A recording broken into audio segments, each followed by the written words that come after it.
We are live. Dun, dun, dun.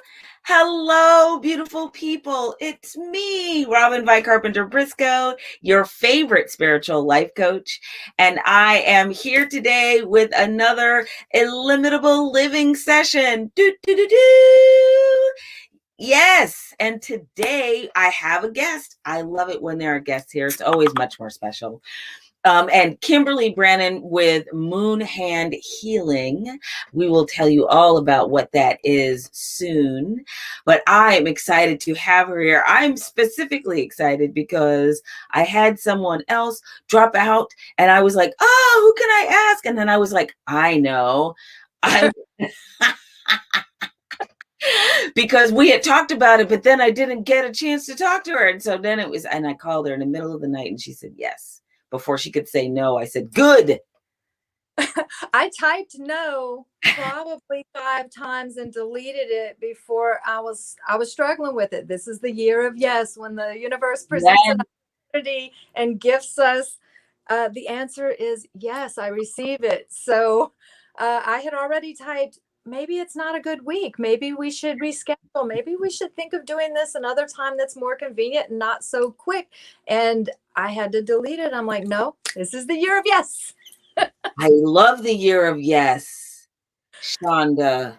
Yes, I'm all about year of yesing. Yes, because it's, the universe is always saying yes.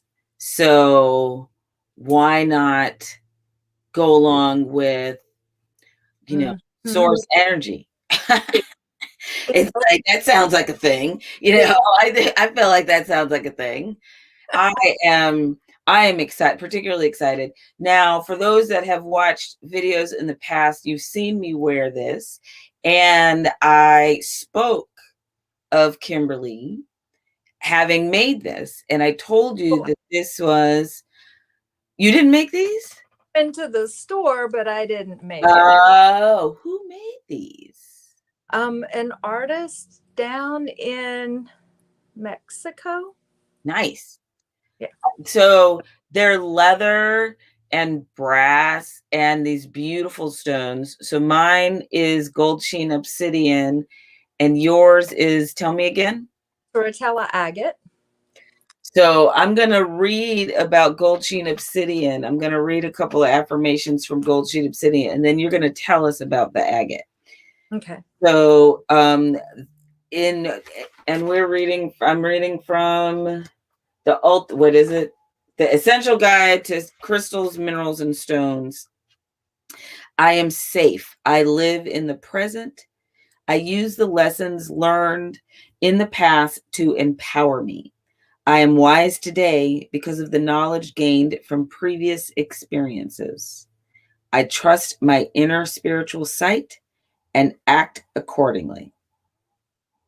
So this is, this is all about me being like, I know who I am, and I am not afraid to be me.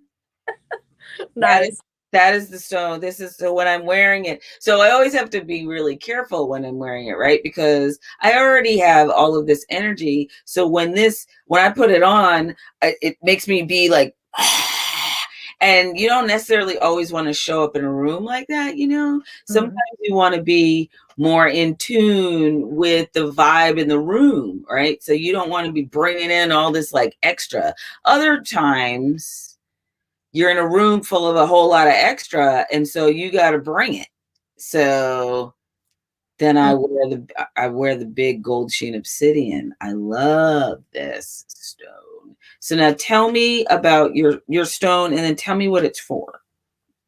Turritella agate, you can find it in West Texas or East New Mexico, out in that area. It's a fossil. It's fossils of shells that have... I need to get closer to you. Let me get up on this camera so you can see this baby. Oh, wow. Oh, okay. Yeah, see, that's not what I would have thought that it is. So I'm glad that you're telling me what this is. So tell me more. All of the fossils are very grounding. They're drawing us back to the earth. And so I thought today, in addition to it going great with a V-neck top, I thought a grounding stone, since I was in a tizzy last night. I'm like, oh my goodness, what if I have to download an app? What if this? What if I need to get it out? What if I don't know what to wear? What if I have one of the and it's like, okay, calm down. Come on back down to earth. Right. Okay. But energetically, I kind of felt like I was a little bit of a scattered. And so that's a beautiful gift then. We didn't discuss each of us deciding to pull this out and wear it today. It was kind of here we are wearing them, and it is exactly right. It is perfect and wonderful, and I'm grateful that we get to do this. And I'm really grateful to learn about that stone. You're gonna have to text it to me so then I can do it, look it up, and do all the things. Okay. But this is exactly what I tell people about working with stones and crystals, about how you have to be so thoughtful about it, right? It's not simply, I have them. It's, okay, so why are you wearing them? Why do you have them? What are you going to do? How are you going to use it? Like, I tell people all the time, when I put stones on, I have thoughts that I think about each one of the stones based on how they make me feel, how connected I am to them, why I'm wearing them. Not simply because, oh, I like it, it looks good. It's also, there's thought behind it, because as I'm leaving, as I'm starting my day, I'm all like, geared up, essentially. Yeah, exactly. You're like loaded up so that you're like ready, right? You can just be ready for your day at that point, because now you're like, oh, I'm good. I got it. Now I'm good. Because I've done all the things. I've thought all the things. Right. Wonder Woman bands on. Yeah, man. It's that I'm ready. And some days it's like this, and other days it's just, I love everybody, it's depending on what stone I'm wearing and what I'm wearing, what's going on for that day, or what I want people to receive from me as I'm leaving and engaging with people. Have you tried the Caradwin's oils, the stone oils? We used to carry them back in the Wayback Machine. Been pushing to kind of get hold of those again, because each oil, you can see the little bits of stone that are just there in the bottom of the oil. But one of those that I wear quite often, purpurite. Purpurite has that effect of kind of drawing you out and making you more of an extrovert than an introvert, but then allowing others to see your value, which is just, it's yes, beautiful. But it's purple. That stone is purple, naturally purple. So it's almost like an ore. It's just kind of crusty. So it does bring you down to earth, grounding, but it's activating the crown chakra at the same time, which nice. Is very aligning then. Yeah. So you've got the full spectrum of like one end and the other operating at the same time. I love putting that oil on. It's also got a very earthy scent to it. But I found it. Purpurite, crown chakra, third eye, obviously. Supports the brain and nervous system. I like it. Helps one bring more spiritual light into the body. I'm reading from Book of Stones. Oh, nice. Okay. Links one with spirit guides, increases one's capacity to understand oracles, which is cool. It's the stone of insight and truth. It helps one keep digging for the reality that underlies appearances. Right? Nice. It helps you more clearly understand guidance. Well, that just expands it so much more. I'm like, wow, I was loving it, but now I'm really loving it. Really loving it, right? But that's awesome. It's funny that you're saying that. I didn't know that you could buy that. That's what I do. So I buy oils from this store in Oakland called Ancient Ways. Like they create the oils in store. And then, so I buy all the oils, and then I then turn them into my own Robyn oils, right? Just I get all theirs, and then I put stones in these. What? Why did I not know this? So, and then I put stones in the jar, and then I use it. So like people are like, "Oh, you always smell so good," and I was like, "What's funny is I never smell the same." So for a year, I haven't smelled like anything because they don't, you can only go and buy the oils from them. Like they make the oils in store. They don't sell online. You don't, it's none of that. You have to go in store and get it. Right. And I hadn't been to California in a year. And I literally just went and bought a whole bunch of oils. I was like, and I was like, I want a big one of that one and that one and that one and a little, but because right before quarantine happened last year, they closed because they had to do all this construction on their store. So they had to do all this. So it was like I was there on their last day. I didn't know it was going to be their last day, or I would have prepared and bought more oil. I also didn't know Corona. Okay. So it was like I went in, I bought oils. They closed for like 3 months.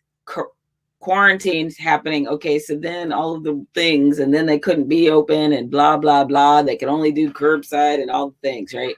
And then I couldn't get there because if you went to California, you had to quarantine for 10 days. And so I was like, I'm never gonna get oil. But I just got some. But that's what I do all the time. I take stones and I put stones inside the oils that I've blend for myself, and then I say a mantra when I create the title for the stone, for the oil that I created, and then I say that mantra every time I put that oil on with the stones that I put in there. The one I just did is Joyful Illimitable Me. Oh, wonderful. And it's got quartz and more quartz. It's got quartz, and then it's got Herkimer diamond in it. What? Yeah. Well, okay, this is fun. Herkimers, you buy them 2 at a time, and you put one into the hand of a friend, and you kind of hold hands together to share that energy, so that when you're apart, you each have, I think of it kind of like the friendship necklace of stones. Remember the friendship necklace? God, you're killing me. And everybody had a half and the other had the other half. Right. And you can put them in a little cage. Now that they're so tiny most of the time. I love that answer though. That's fantastic. Herkimer diamonds is one of my success stones for the year. So last year I chose 5 stones, and this year I chose 5 stones. So the stone and crystals for this year are lapis, larimer, pyrite. Yes, girl.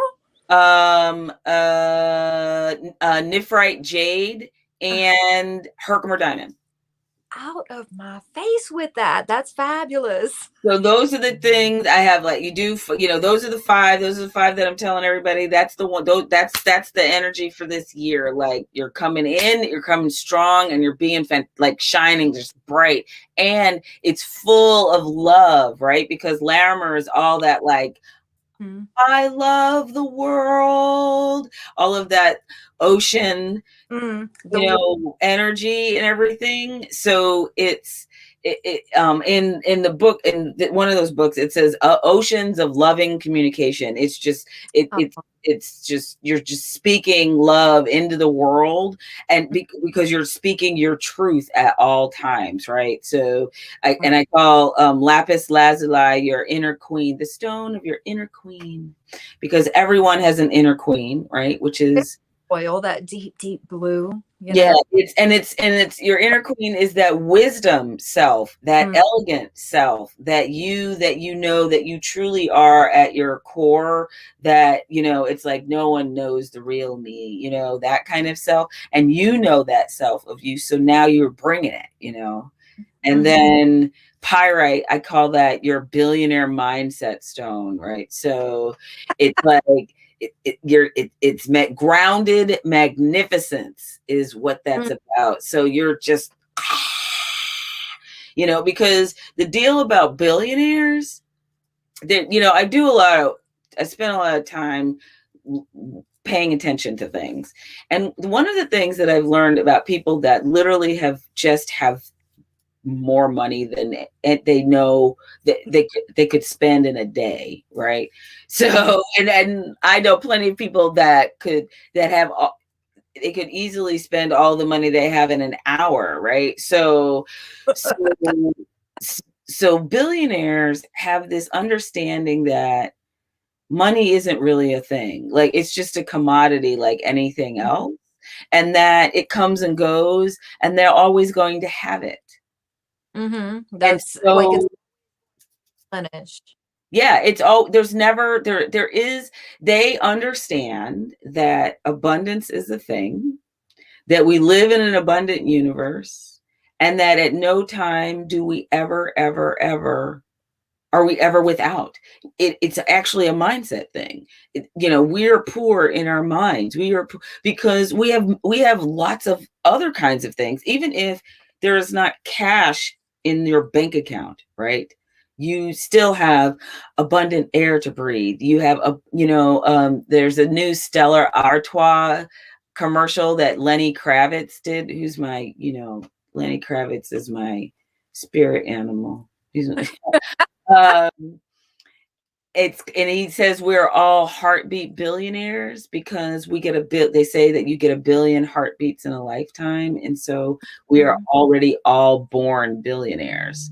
So I love that. Okay, I'm like, yeah, that's exactly what I'm talking about, right? Okay, so the deal is, that's why I love the word illimitable. It literally means unable to limit. Like it means that there's not actually a way to limit you.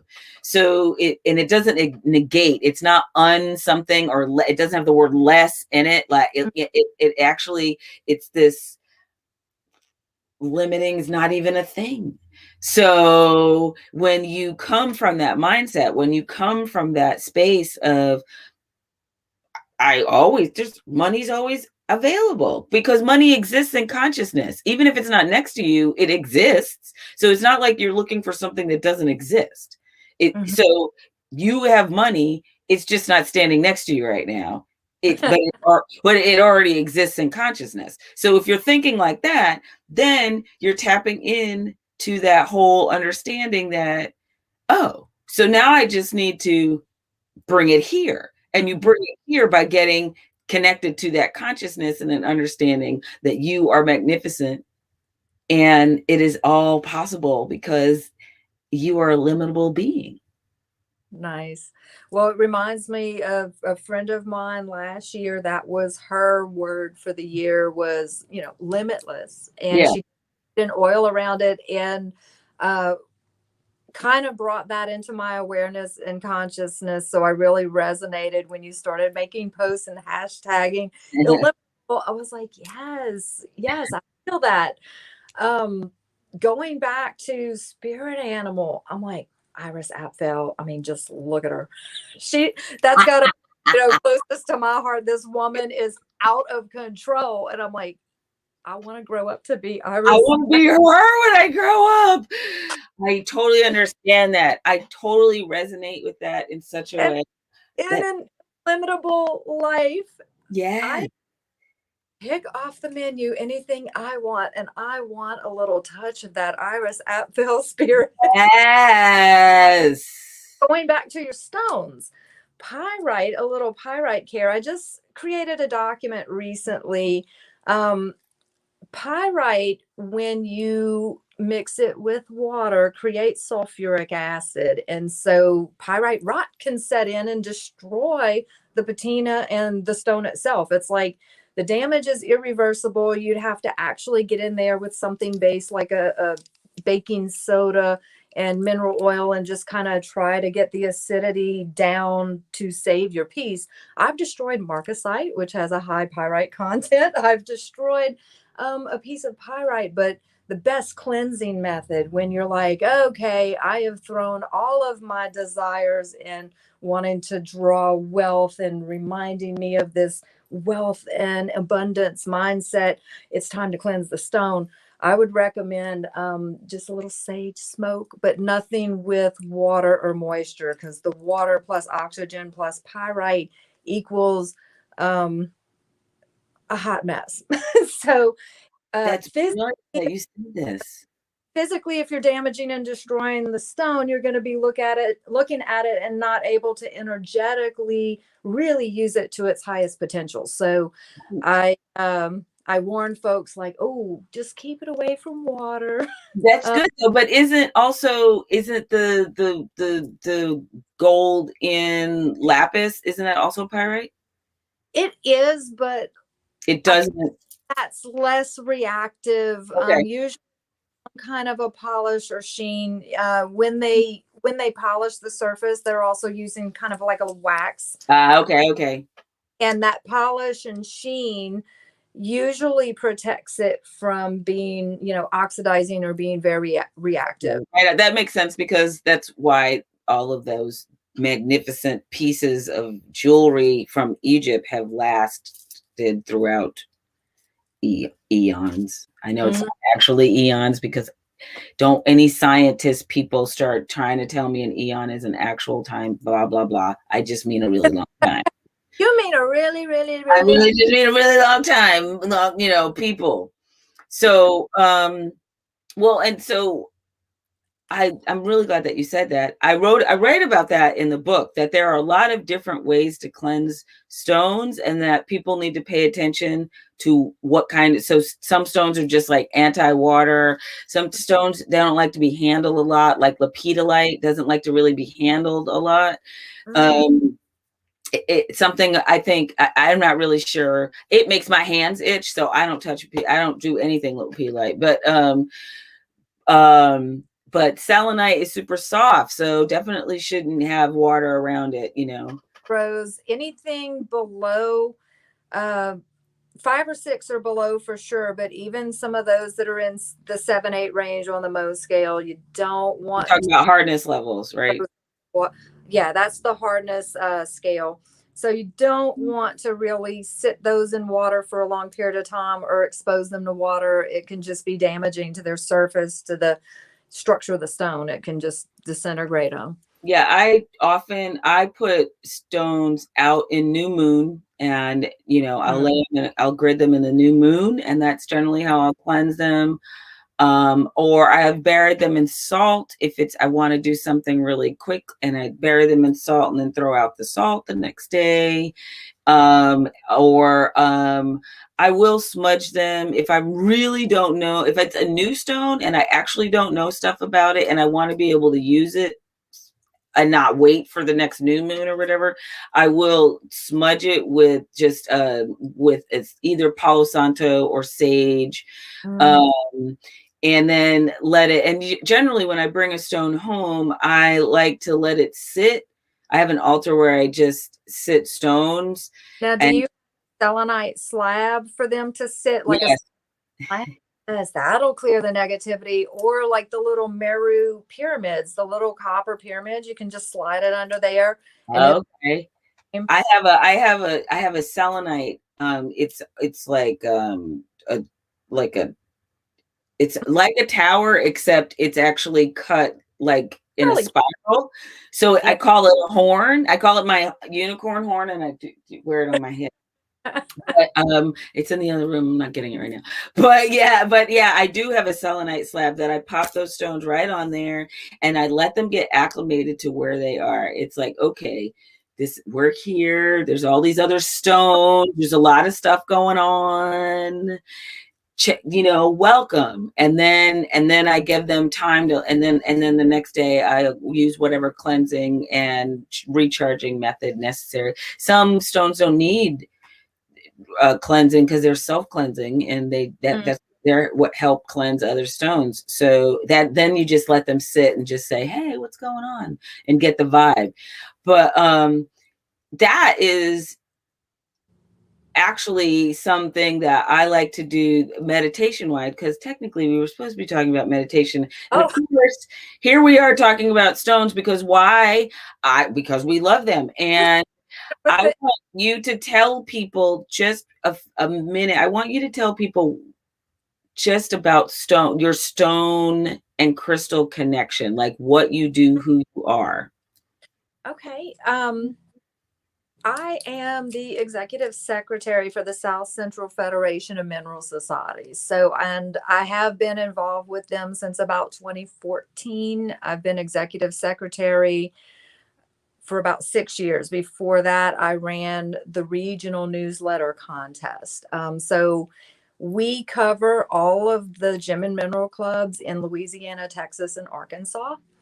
Um, Stones were one of my passions and part of my life well before I got involved with the Federation. I thought I was going to be a paleontologist. Oh my God. Always, That's amazing. you go into geology, it's mainly because they want to know where can they drill for oil. Right, right. Real quick that geology wasn't what I wanted to do. I wanted to just go off into the mountains and poke around and dig for rocks. And so I quickly got out of that and went into fine arts. I was a commercial artist for many, many years. I still am. I've slowed down on that a bit to open the avenue for light work and energy healing. Yeah, But the painting behind me, it's like, that's one of mine. The idea was when we opened this office, it would be integrative medicine. We had a doctor on staff, an iridologist. We were looking for um, people to do hypnotism and acupuncture and massage and just bring all of these different modalities together. During the shutdown, some nurse practitioners came in, and it was a process of releasing what we thought would be and just being open to what it can be. So we're sharing office space, and now we've got some wonderful nurse practitioners outside that if someone has an actual medical condition and they're not just looking to balance and clear their energy, like if they've right. got a physical issue that needs investigating, I can just point them outside and say, hey, make an appointment with these guys. That's perfect, though. The idea originally was that we would have art, through the waiting room down the halls and make it available for people to see and view and purchase. And at this point, it's like it's all I can do to just keep it together, much less fill the building with art. So one project at a time. One project at a time. That's how that goes, When you were a visionary and you were a creative, And all the ideas are just at once. Like, and you have to like take it. But we were talking about this because I was talking about post-it. We were talking about post-it notes and having all the ideas and everything. And I said that one of the best feelings ever, though, is when the ideas come out of your head and you write them down. That's why I tell people they need to journal, right? And or write it down. Like I like post-it notes. It's just the the like conservationist in me. I'm always like, can't you use a piece of other like an envelope? Use it. I told you I can't. A piece of paper can't go throw in the garbage until both sides of the paper have been used. But I would write it down, write it on a note card, write it on a whatever, and then save them. And then when I go back through them, and then I find ideas, and I'm like, oh, I did that. It's the best experience like ever to actually cross things off the list, know you had ideas, and then do them because you're filled with so many. And it begins to feel that so that you have to take time to sit with an understanding of what you have created, what has happened. Because it's a patience. That is apparently the thing that my message for the year is patience. It was the card, I don't remember. I think it was the card I drew in my reading that I did for the year for myself. I don't remember how I got this card. I just know that I got this card and I was like, this is the answer. And I know it's the answer and I don't want it to be the answer. I don't want patience to be my answer because, patience is like, no, I want everything to speed up. I want it to, I want time to really integrate what we can take away from it, what we've learned, and to show proper thankfulness and gratitude as well. Because it's like, man, if we're just jumping from one thing to the next, to the next, to the next, and not taking that time to express gratitude, you can expect that to kind of, but Right. You stop to having things to be grateful for. exactly like so It's like, being, oh, you didn't want that? Oh, you don't care about that? Then fine, I'll just take that away because mm-hmm, you just so you take the time. This is why meditation is so important. See how I did that right there?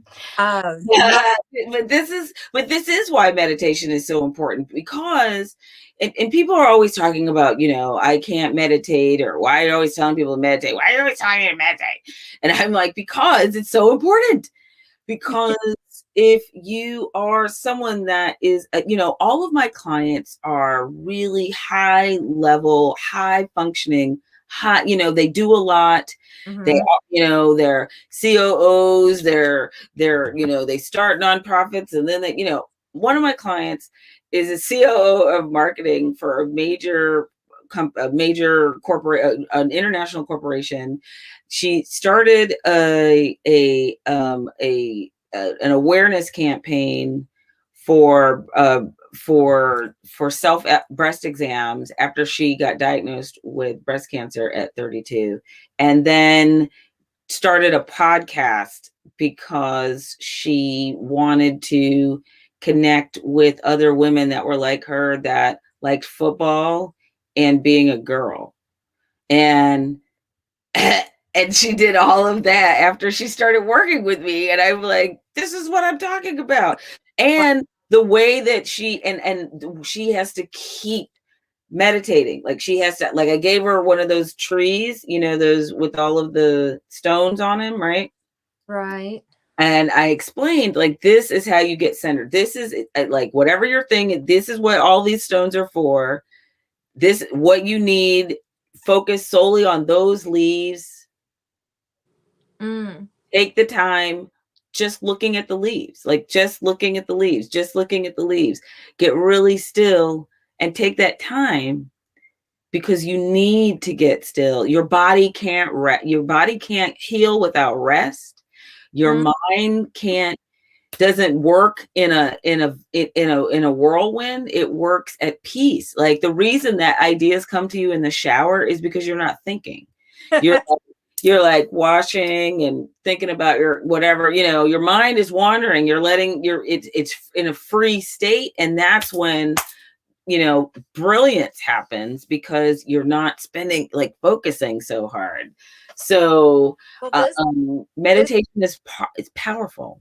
um as an energy worker and someone who does Reiki, quantum touch, access consciousness bars, so the energy as you get in, it's either very, very clear, and it can feel, just like a warm breeze or warm blanket, or it can be very stuck, and it's like trying to push your hand through wet sand is, I mean, the closest approximation I can give you. But these sensations are perceptible. That's, what it feels like when the energy's stuck. So the clients whose energy has just been through the roof, or there's been like a dramatic increase or change in their energy, positive change, I've asked them, what are you doing? It's great. Like, it's working. What are you doing? And one client, from 1 month to the next, she had started Kundalini yoga, Nice. which is kind of like a moving meditation, right? And the difference in her energy between one session and the next was insane, absolutely insane. So another client, energy just clear, beautiful, flowy. And I'm like, what are you doing? And he meditates 4 hours a day. Uh, Nice. most folks don't have 4 hours. 4 hours a day to meditate, right? But if you can get 10 minutes in, you're getting somewhere, okay?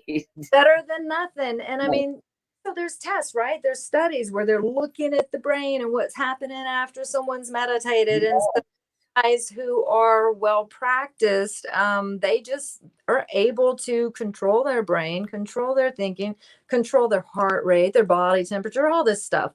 But I asked a friend, and he said, these indigo children, he said, it's such an old tool, really. And so apparently they're just carving out new avenues and new ways to get to the same result without the 4-hour investment of your time, Right. effort, and energy.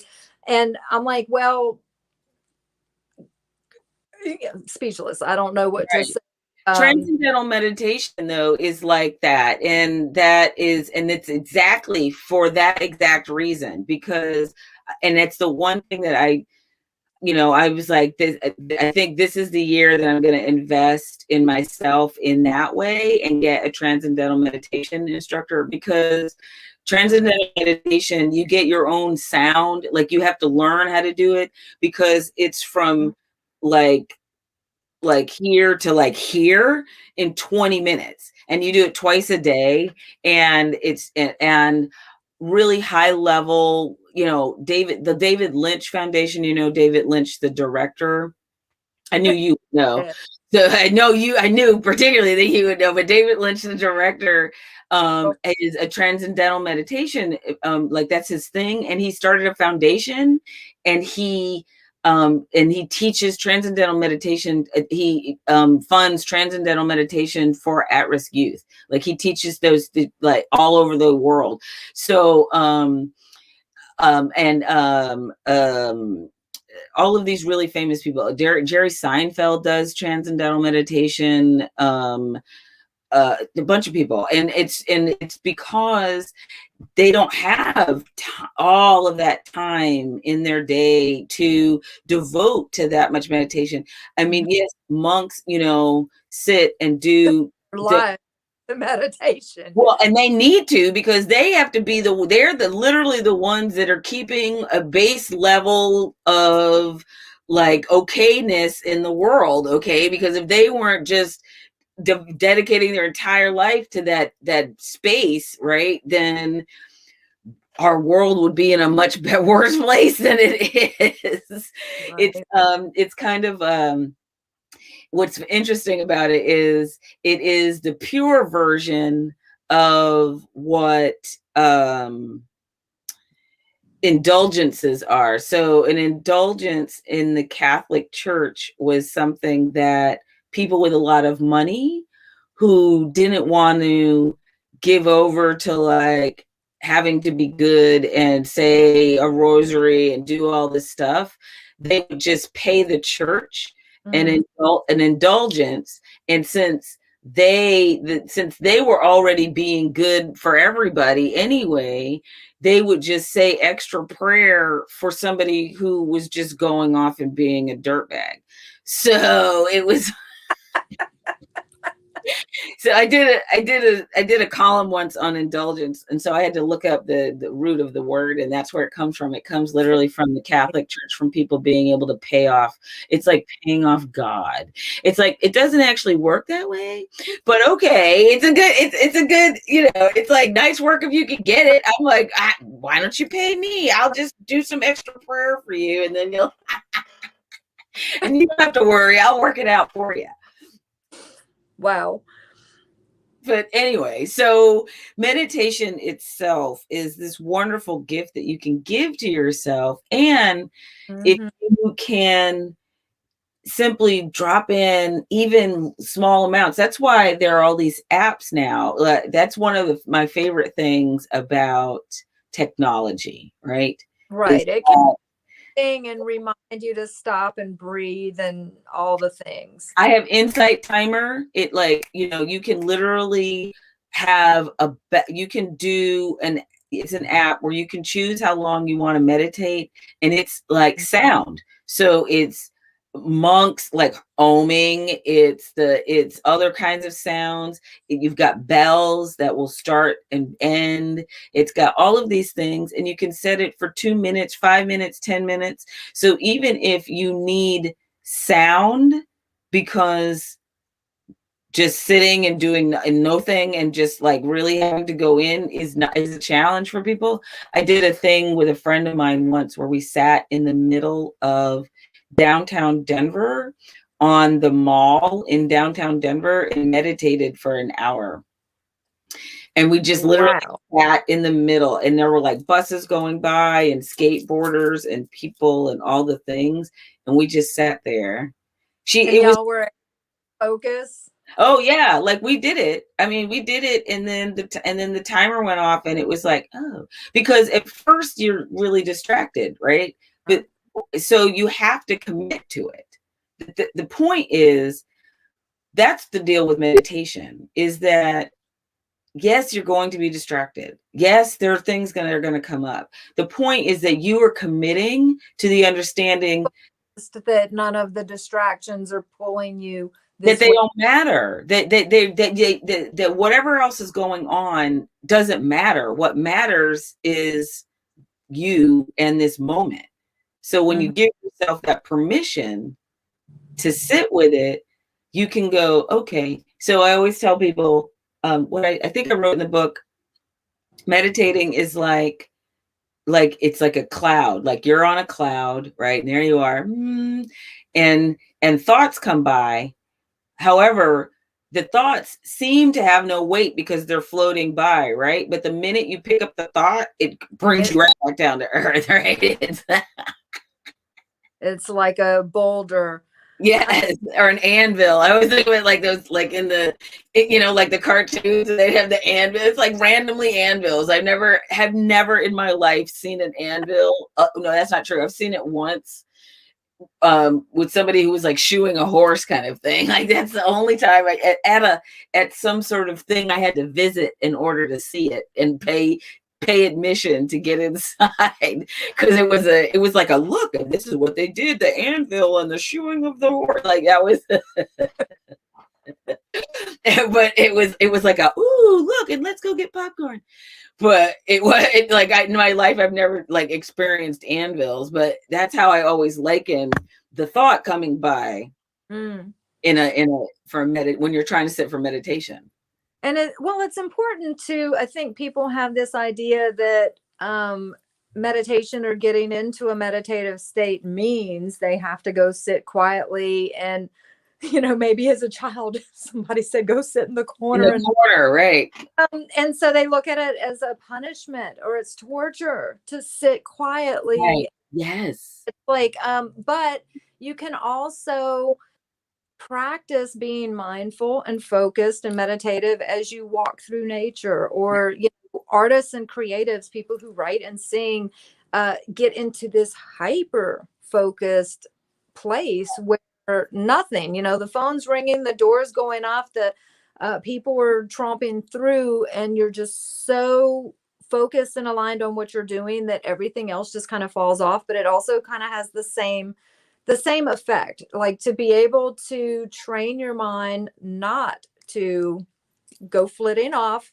It's not a little bird, but folks have this idea that it's horrible, that it's oh, I can't do it, I'm bored, what do I do? Right, it is. And what they don't understand, part of it is that it's the opposite of everything, right?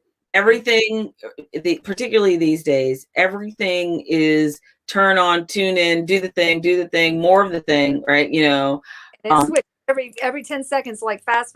Attention spans are like these. Yeah, like they used to say that to get someone to pay attention to something, this was a marketing thing, right? For somebody to pay attention to something, they had to have like 7 touch points. It had to be like 7 times that they saw it, they experienced it, they learned about it, went by over here. Oh, somebody suddenly started talking about it, and then all of a sudden they're paying attention to it, like they had never heard of it before. But meanwhile, 7 times it took them for them to see it. Now they say it's something like 28 times.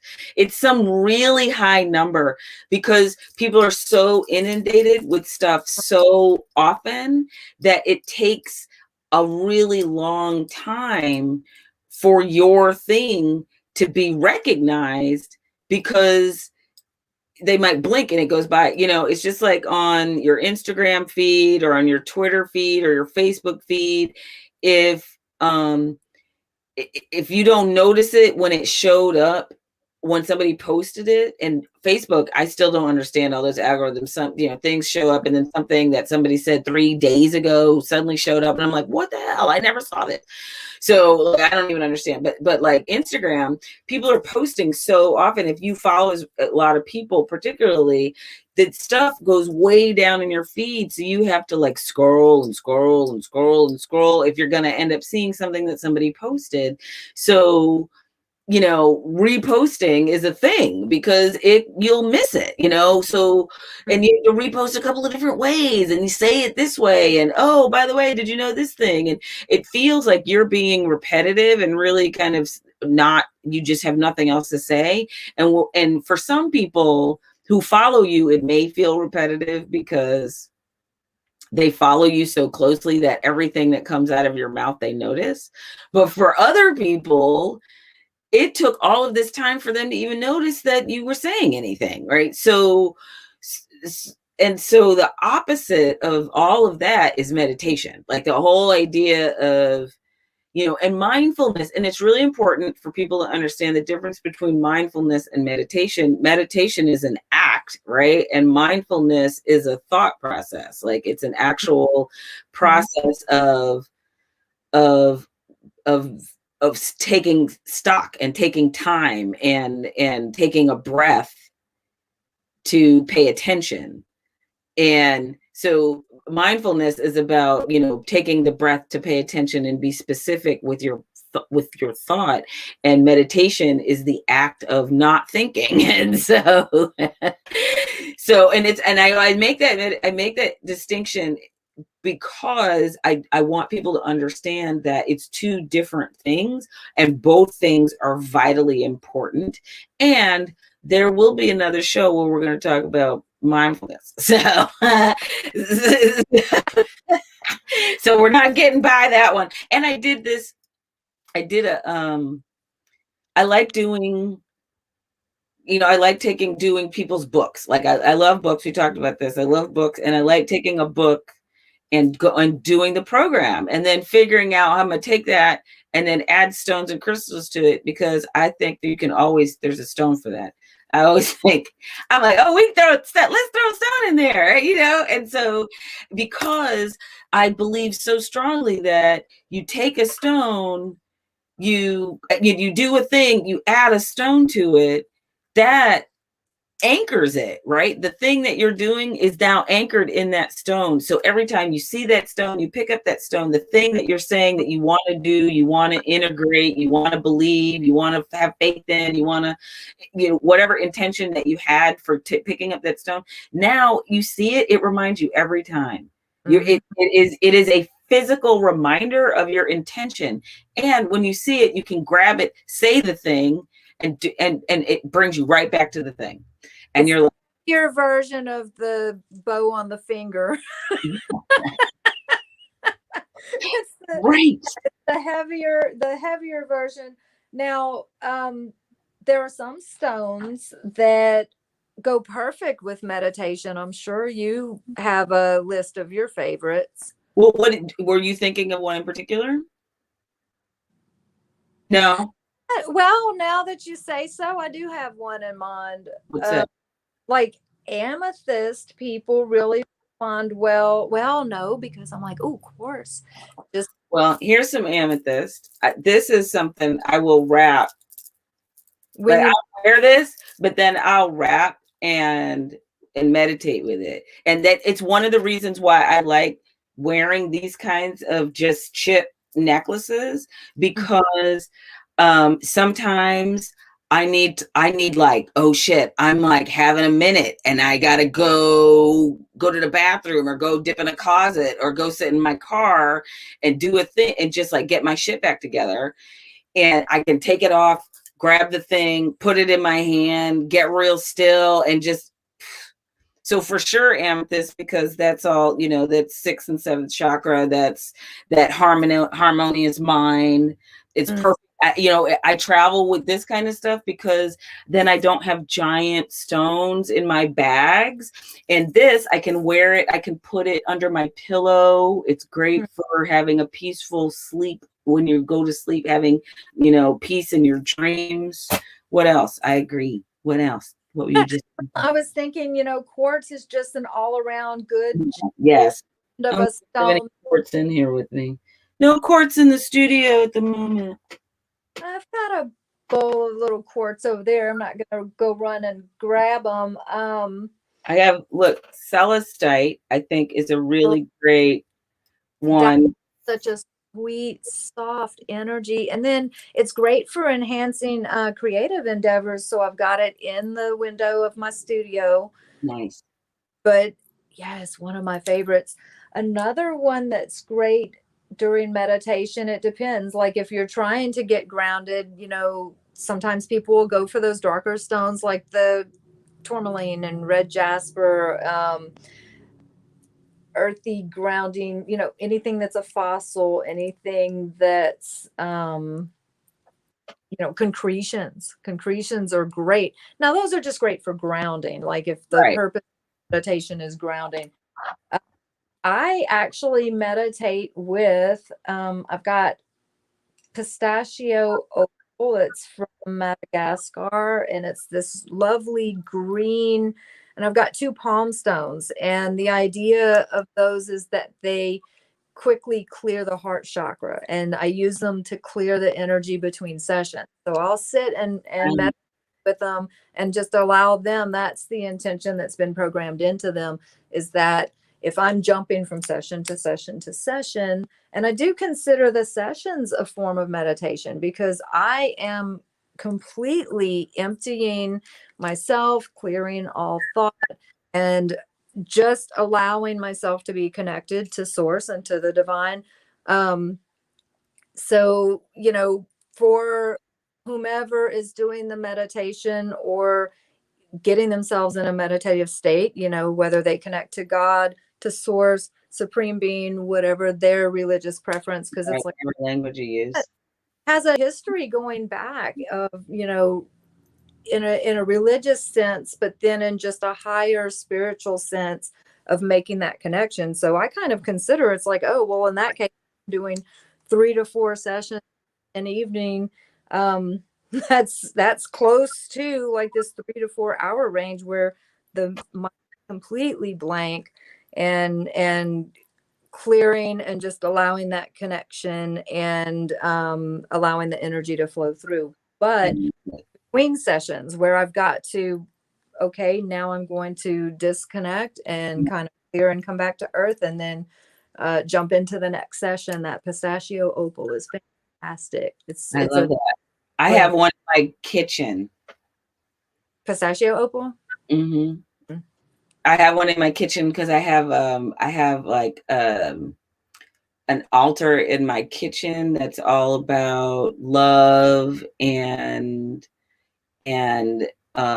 health of, and a healthy spirit in love, so that anything that's coming out of my kitchen is always going to be nourishing and loving for anyone that experiences it, so I say mantra with the herbs that I use, and then I have different stones in the kitchen, and then while I'm making food, and I sing songs of blessing and things, so that when people come and they have food at my house, it's something that it's kind of like, did you ever read the book or see the movie like Water for Chocolate?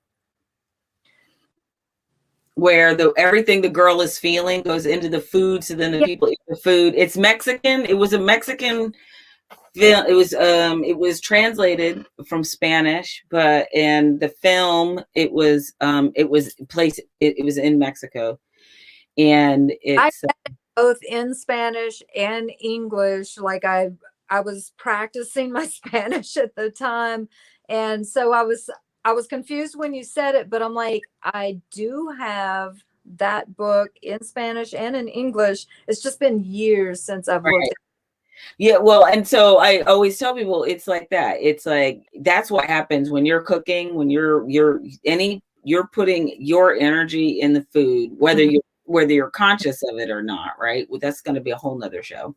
But that's why I have the altar in the kitchen, and I did a new I do an infused olive oil with herbs, and so I did one for this year, and it's an abundance of all things good oil.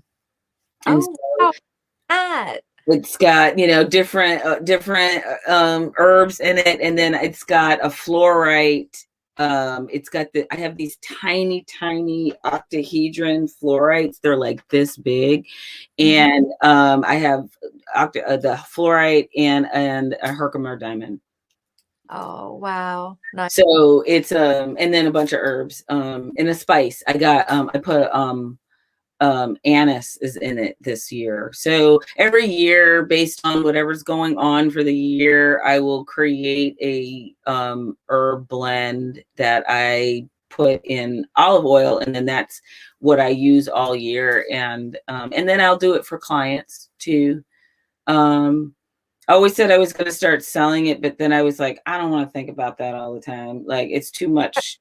It's because I have to sit and figure out what's going on and do the thing, and then you say okay, and then figure out what's going on for you and pull your chart and do. So there's a lot of work involved in Mm. creating the oil and figuring out what herbs are important, and then which ones you need a lot of and which you only need a touch of, and then it has to sit on the altar for a month, and I have to pray on it for every day for 30 days, and then it's ready to be used. So it takes it's a lot of work to do. So when I do it, that's why I do it for clients, because they pay me the big bucks, so they should get the oil. Like it's a little too involved to be commercially viable. Is it like Exactly. one size fits all and it's in a bottle and here it goes? But it sounds like it's a lot goes into it. Wow. Well, yeah. Well, and that's the stuff that I do. I mean, that's exactly what I do as a spiritual life coach. My deal is to help people understand how they can put their spiritual practice into everything that they do. Like, you can meditate while you're brushing your teeth. Mm. You can say, you can, if you do mantra enough where you're just saying it over and over and over and over and over and over again, it becomes meditative, because it's putting you in that space. And the repeatedly saying the mantra keeps your mind from doing all of those random things that happens when you're meditating, right? So that's why it's also why chanting is so great. It's just people didn't grow up with chanting, so it feels unusual for them to ohm and things. So it feels a little weird, so people don't really do it. But if you do it, it definitely keeps your mind from going anywhere else, and the vibrations Mm. of Hmm. it actually in your head, like, it literally does something. The brain, like, waves and It all of that stuff. It's is in training to the vibration that you're subjecting it to. So, that's why vibrational sound healing is so effective so and beneficial. I want to talk some about what you're healing, because what are you doing? Are you doing any sound healing? You're doing Reiki. I want you to explain what moon hand healing is. Well, moon hand healing, I do make herbal blends that, kind of go under the category spirit wildcraft is just the herbs that I'm gathering out in the woods. I'm here in Texas. This is my office in Center, Texas. The first week of each month, I come down to Baton Rouge for about, week and a half, and I do sessions after hours in Baton Rouge, and I drop off the earth. But I wander around. I gather hoary mountain mint, narrowleaf mountain mint. There's echinacea growing out there. There's just stuff everywhere, and it smells amazing. So I'll gather up herbs, dry them, bag them into little combinations for clearing. Like the Divine Lift is a wonderful, it's calming, it's lifting you energetically at the same time. So I do make these smudge bundles and baths, but I also do auricular therapy, acupressure, ears, the little Yours? Auricular with A-U. Aurical. Right. Yeah, auricular acupuncture. Only because, you say things and then people go, how do I look that up? And then they can't spell it. So A-U, that's important. Look up ear seeds because Ear seeds. Yes, I saw that on your Instagram. And I need you to explain how that is, because I think I've seen it where people have these little things on their ears. right. And so Tell me about that. it's a small adhesive bandage that either is clear, and that would have, like the 24 karat gold or steel, a different type of metal bead, or it's almost like a Band-Aid bandage. There's variations for the different skin tones, and that has a Vacaria seed. It looks to me like a little mustard seed. Yes. And you'll put them in various points on the ear that correspond to other areas of the body. And so what I tell folks is I'm not diagnosing, treating, or curing a thing. However, the things that I do are there to stimulate these points and assist you, complement your care through your healing process. Same thing with Reiki, quantum touch, access consciousness bars. These are energetic modalities that, when the person is stressed, their body's releasing all this cortisol. It's basically pushing down their immune system and allowing weakness, illness to creep in. But when you get yourself in a clear, calm state, the levels of those hormones releasing in the body reduces. So they are having benefit physically, mentally, spiritually. But I tell folks with Reiki, it's, a lot of folks don't even understand what it means when you say you're clearing the energy or balancing the energy. And so with some, if they've never had a session, they've never heard of Reiki, um, they've never dipped into any of this stuff, and they're just brand new, I tell them, hold your hands together and you can feel like the heat between the hands. And so what I do as a practitioner, if you pull them apart and hold them there until you can still feel it, and then pull them apart and hold it until you can still feel it. And we practice, getting them to where you've got them a room wide apart, but I can still feel it. And what I'm doing when I'm doing a session, and I say I'm balancing the energy, is I'm taking my hands and I'm putting it here to the heat of my hand, or sometimes it's a tingle, or sometimes, it's a static, but everyone's energy is a little different. But let's just use heat. That's the most prominent or common. But I'll put my hands on someone else's or right over someone else's body until I feel the heat. And as I'm moving over, if I feel a dip in the heat or a cold spot, or sometimes I even feel it's almost like a fan blowing air up from underneath. And that's usually when there's a cord or a connection, their energy's going out to. I'll see that at the heart a lot. When their heart goes out to this or goes out to that, sometimes there'll be a cord or a little connection there as well that isn't always beneficial. But in the meantime, just in the simplest terms, I'm running my hands over the surface until I feel something that is different. And the idea is that I would continue to work and push and smooth the energy until it all feels balanced. Nice. Right. And so that's the simplest way for me to describe when someone's never had energy work, never had an energy session. Quantum touch, Fully dressed. They're always fully dressed. These are things that people get nervous about. Like, do they have to take their clothes off, or is this like? No, they'll remain fully clothed, kick off the shoes. When they come in, I'll ask them and inquire a little bit about the reason for their session. Is there a session focus or something they're working to clear or working to improve? I'll do a little clearing with sage, Palo Santo sprays. I've got a giant selenite egg, and I kind of think of it like a sponge or a scrubby, like you're taking Yeah. an energetic shower with your selenite. Um, I'll go in and do a little check. Quantum touch is Okay. different. It utilizes the breath or visualizations to really push the energy through.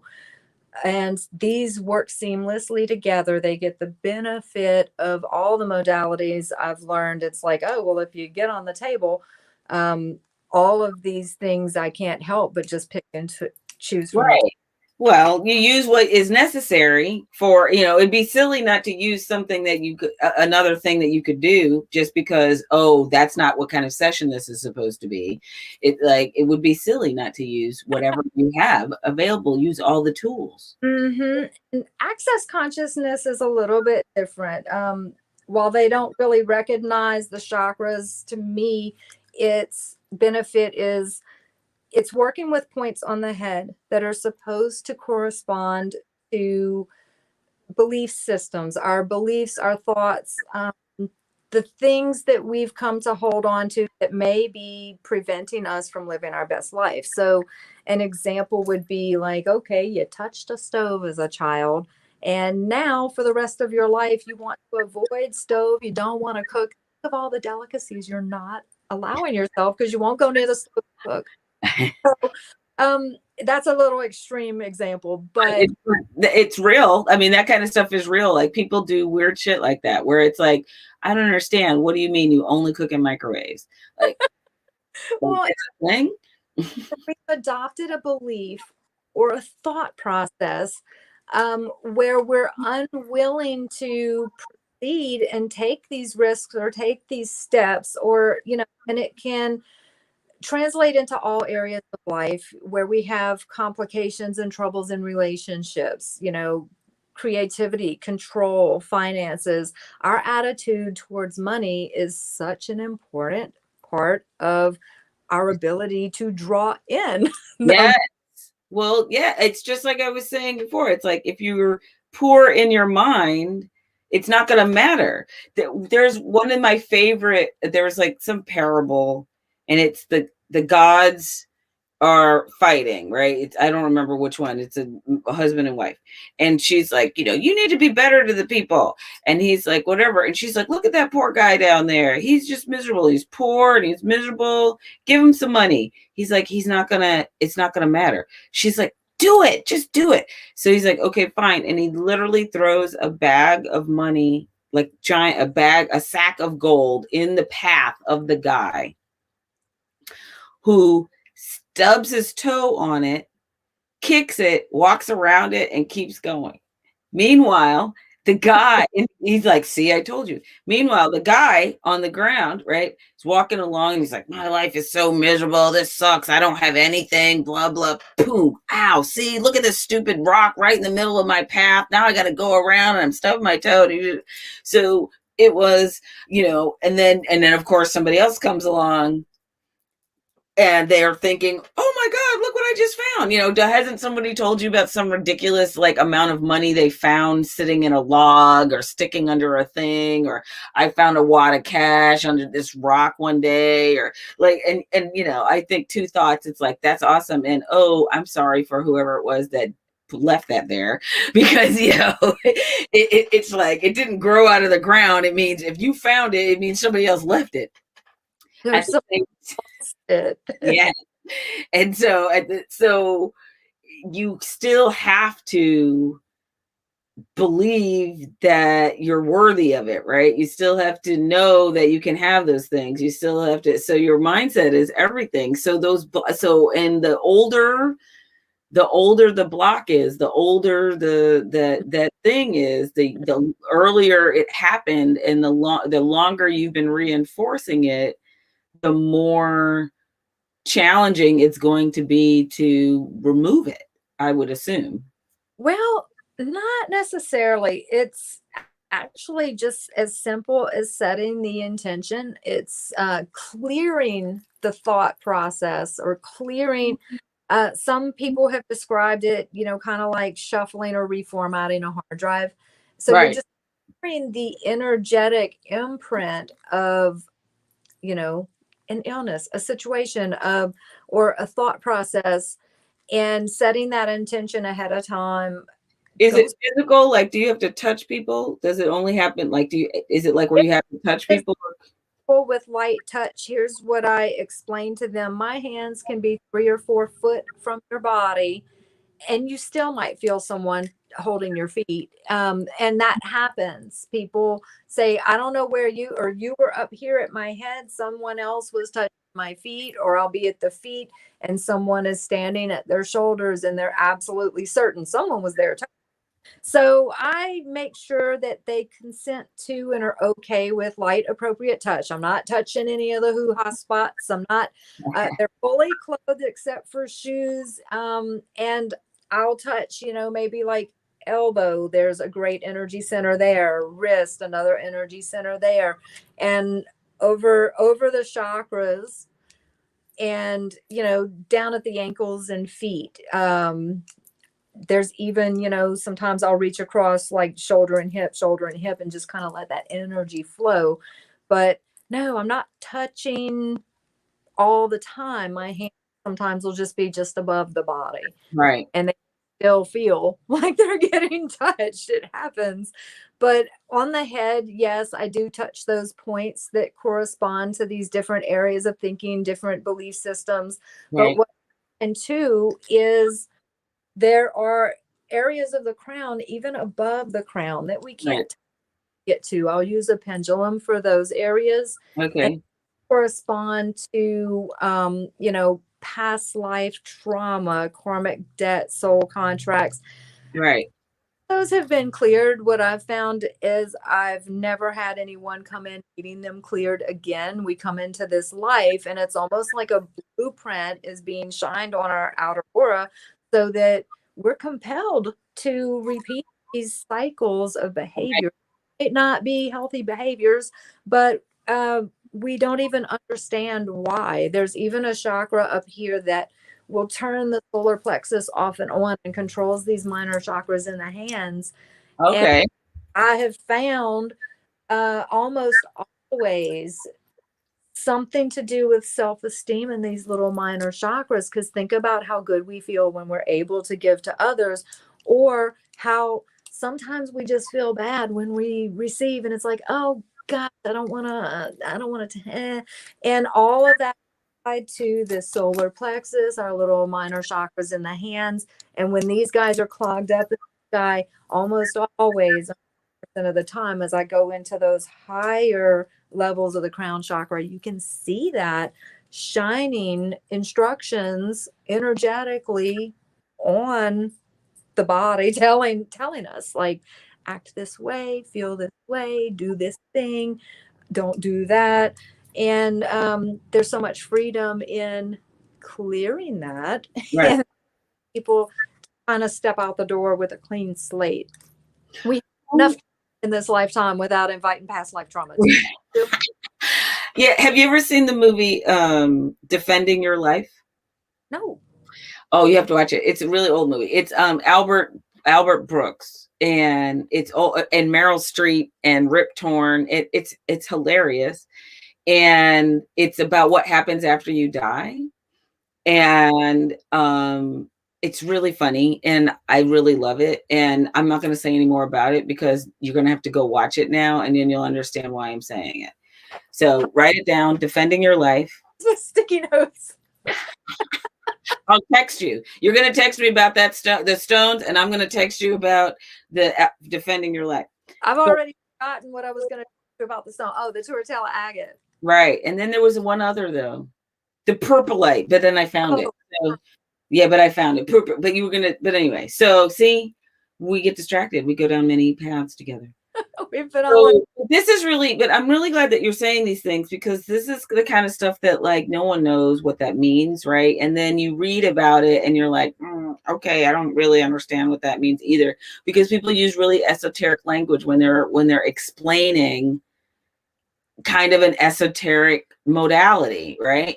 So Right. the way that you it in a practical way that just makes it accessible and understandable to people. Because I mean, and I do deal with a lot of folks who have never had any of this, and so it's a matter of putting it in they can understand, um, putting it into a language that they're able to reach, and it's not related to any religion or religious practice. It's I find that here it's met with a lot of apprehension. People Well, think, it's just because it's not from here. The origins are from foreign lands, right?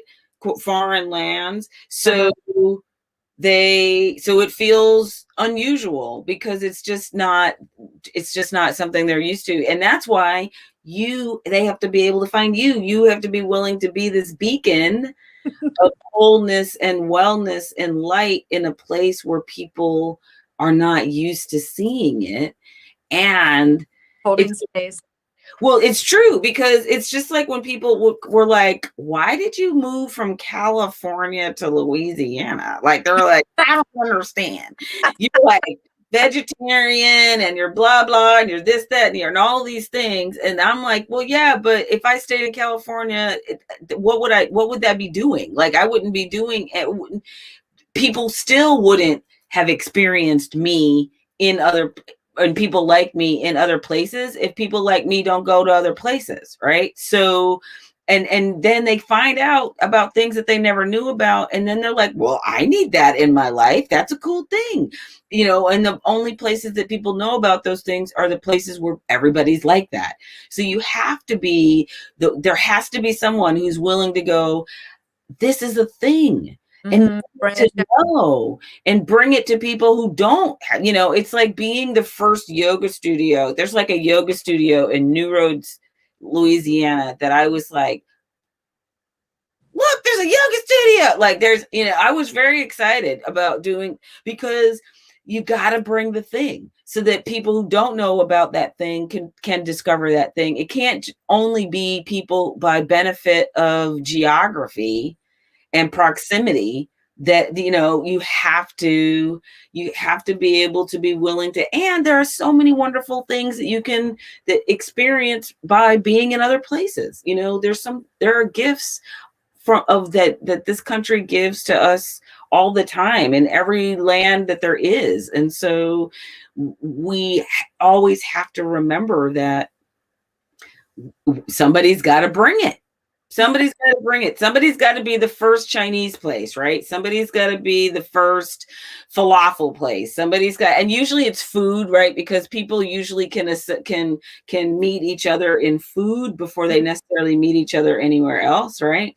And at the same time, healing is that same thing. Healing, particularly, because what will happen is people will go, well, something's not working.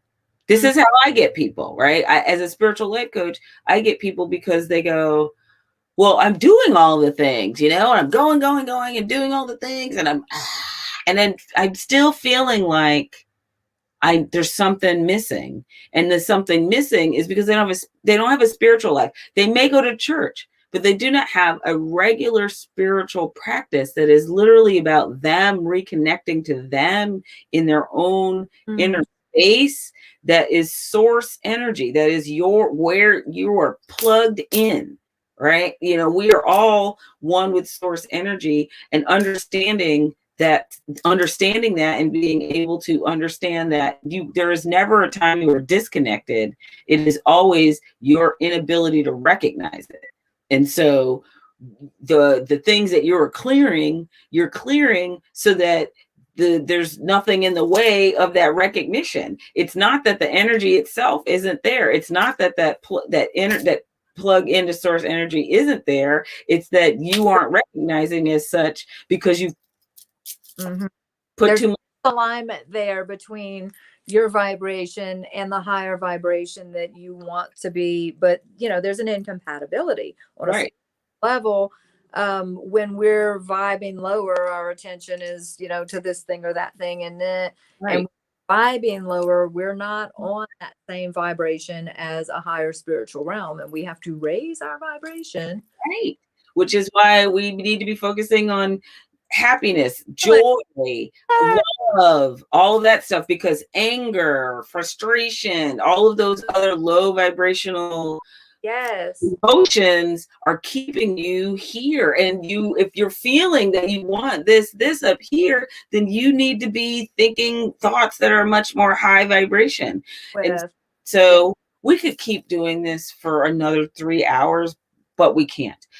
So I just want to say thank you for being here, and thank you for simply saying yes. I told you it wasn't going to be painful. It wasn't painful.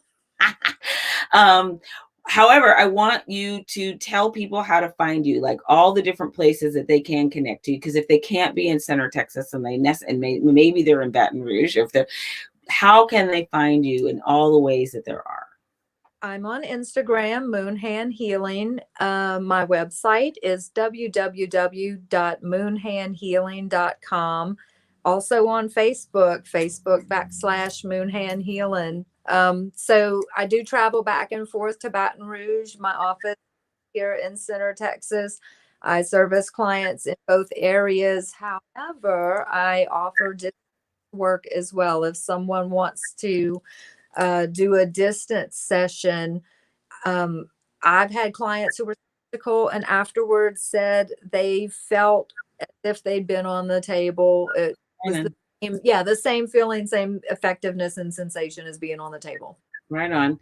Yeah. And then, so those bundles though, that you were talking about, and now where did somebody get one of those things that you were gathering? And the spirit wildcraft herbs are available at Coyote Moon Crystals and Gifts in Baton Rouge. I also sell them here out of my office. Eventually I'd like to get them online, but they're not there yet.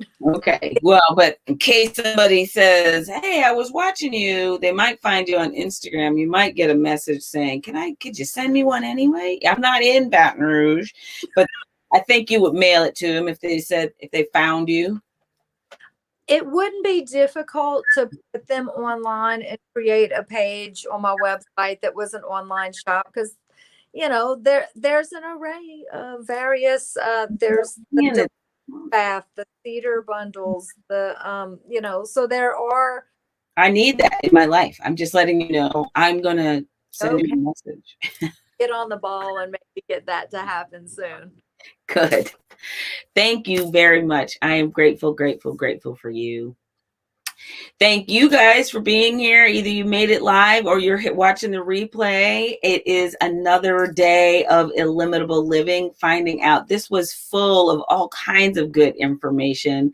And definitely check out Kimberly at Moonhand Healing and make sure that you tap in, get in, jump in with both feet, and understand that meditation is good for you, that you absolutely can find just the stone, the sound, the smell, the sight, the thing that is going to help you plug in, remind you every day that you are illimitable. So that means you can go out and create a life that rocks. See you later. Thanks for being here.